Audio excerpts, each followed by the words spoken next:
بسم الله الرحمن الرحيم. جايين ان شاء الله بفيديو جديد. هنعمل ايه في الاجازة؟ ماذا يفعل الطلاب في الاجازة؟ ازاي يستغل الاجازة افضل استغلال؟ فالاجازة ليست للنوم او اضاعة الوقت. الاجازة مش نوم بس، مضيع وقت وامسك تليفون واتفرج على التلفزيون وامشي واكل واشرب وانام. لا، لا، في فرصة تاني للاستفادة من الوقت.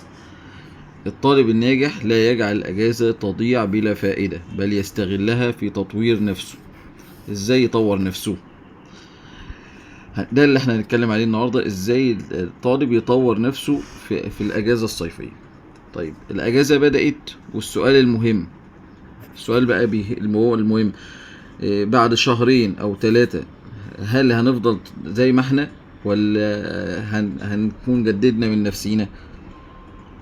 ده السؤال المهم. في الفيديو ده ان شاء الله هنتكلم عن حبة طرق للاستغلال من الاجازة. اول حاجة نستفيد منها من الاجازة، وطبعا مش هنحرم نفسنا طبعا، لان الاجازة اصلا للراحة. يعني انت واخد اجازة الصيف دي هترتاح من المذاكرة والدراسة والكلام ده كله.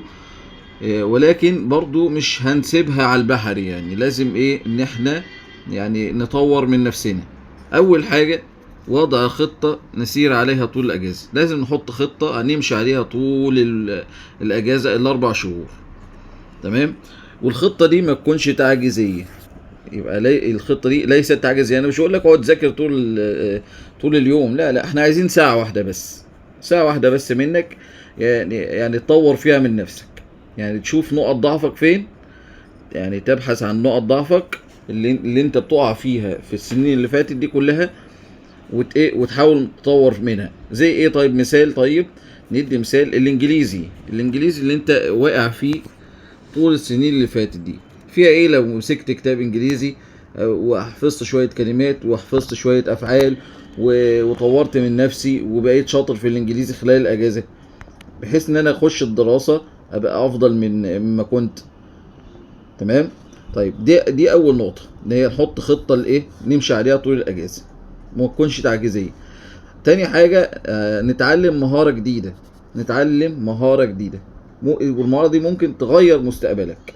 المهارة دي ممكن ايه تغير مستقبلك. مثال المونتاج. تعال خش في مجال الكمبيوتر، وخش مجال المونتاج او التصميم او البرمجة. الحاجات دي كلها ليها شغل كويس جدا الفترات اللي جاية دي كلها في المستقبل.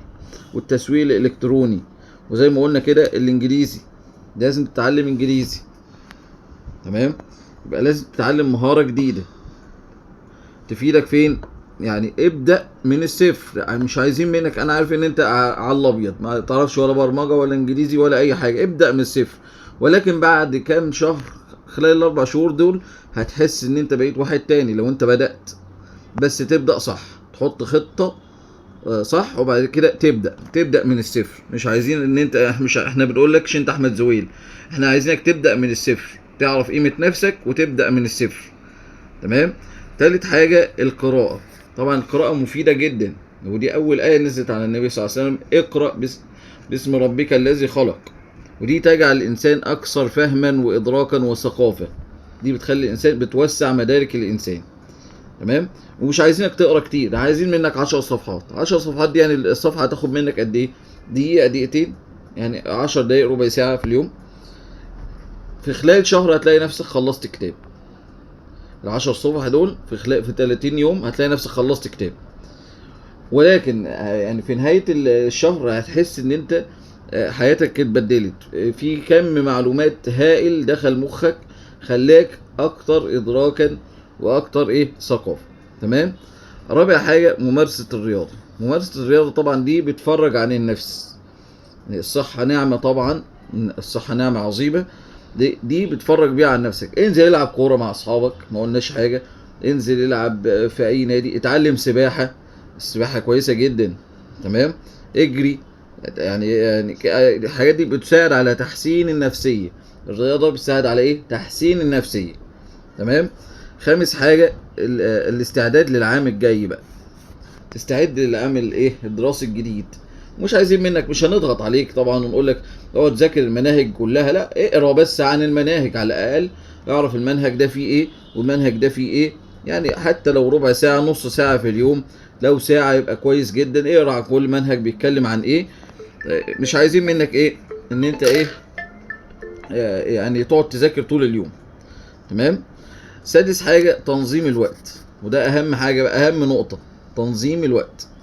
يعني لازم يبقى فيه ساعة لإيه؟ لتعلم مهارة، ونص ساعة للقراءة، ووقت للرياضة، ووقت للإيه؟ للترفيه. انزل العب بلاي ستيشن مع اصحابك مثلا، بس بلاش تروح البلاي ستيشنات اللي هي فيها شرب سجاير وحاجات وحشة.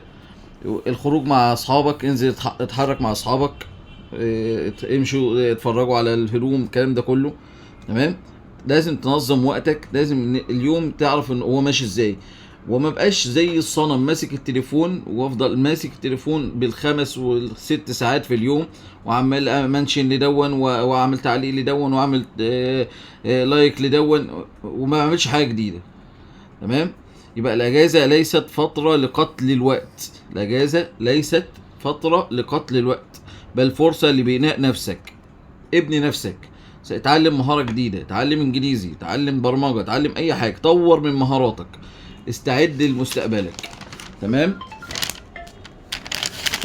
بعد كده يبقى الاجازه فرصه قد لا تتكرر، فاستمتع بها وايه، ولكن لا تخرج منها كما دخلت. يعني ما تخرجش من الاجازه زي ما دخلت منها. يعني ما تخرجش من الاجازه غير لما تكون ايه، اتغيرت. تمام. اجعل نفسك افضل، وتعلم شيء جديد، وايه، وتعلم مهاره جديده، واستعد لمستقبلك من اليوم. عايزك بقى تكتب في التعليقات ايه اول هدف هتبدا فيه العمل في الاجازه، يعني هتبدا بايه في الاجازه. تمام. وما تنساش طبعا الاشتراك في القناه عشان الكل يستفيد.